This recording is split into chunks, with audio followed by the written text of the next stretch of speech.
3, 2, 1। उपाध्यक्ष महोदय, मैं अहिंदी प्रदेशों के बारे में भी कहना चाहता हूँ। अगर मद्रास में तमिल चलेगी, अगर बम्बई में मराठी में कामकाज होगा, अगर कलकत्ते में बंगला भाषा के माध्यम से शिक्षा, दीक्षा और शासन व्यवहार होगा, तो क्या फिर नई दिल्ली में त्रिशंकु की तरह से अंग्रेजी लटकती रहेगी? अगर भारतीय भाषाएं आगे बढ़ेंगी, अगर भारतीय भाषाएं शिक्षा का माध्यम बनेंगी, अगर भारतीय भाषाओं में राजकाज चलेगा, तो फिर नई दिल्ली में हमें संपर्क के लिए कोई न कोई भाषा निश्चित करनी होगी। उस भाषा को लादने का सवाल नहीं है। वह भाषा अपने आप विकसित हो रही है।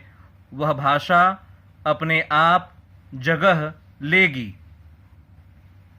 अध्यक्ष महोदय, मैंने आपसे निवेदन किया था कि यह विधेयक संविधान के खिलाफ है। अभी मेरे मित्र श्री मनोहरन कह रहे थे कि हमारा फेडरेशन है, यूनिटरी स्टेट नहीं है। मैं उनसे इस बात में सहमत हूँ। यहाँ हमारा संघात्मक शासन है, एकात्मक शासन नहीं है। लेकिन हमारे संविधान में केंद्र और राज्यों के अधिकार अलग कर दिए गए हैं। कुछ ऐसे मामले हैं जिनमें केंद्र की सत्ता सर्वोपरि है और कुछ ऐसे मामले हैं जिनमें राज्य का अधिकार अंतिम है। राजभाषा का मामला केंद्र की परिधि में आता है।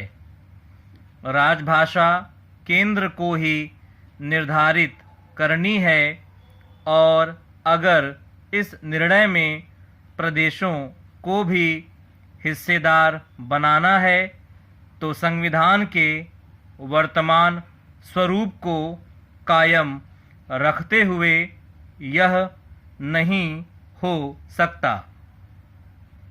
मुझे याद है कि जब पंडित नेहरू श्री एंथनी के भाषण के बाद बोल रहे थे, तो श्री एंथनी ने उनको टोका और उनसे पूछा कि क्या इस विधेयक में अहिंदी भाषियों के लिए कोई आश्वासन है। श्री एंथनी ने कहा, उनके लिए कोई गारंटी नहीं है। तो नेहरू जी नाराज हो गए। नेहरू जी नाराज होने के बाद भी ऐसी भाषा नहीं बोलते थे। संसद केंद्र की राजभाषा के रूप में निर्णय करते हुए सभी भारतीय भाषाओं में बोलने वालों और भाषाओं का ध्यान रखे, मगर यह संसद यह निर्णय राज्यों पर नहीं छोड़ सकती। मैं आपको 24 अप्रैल 1963 की संसद की कार्यवाही का एक अंश सुनाता हूँ।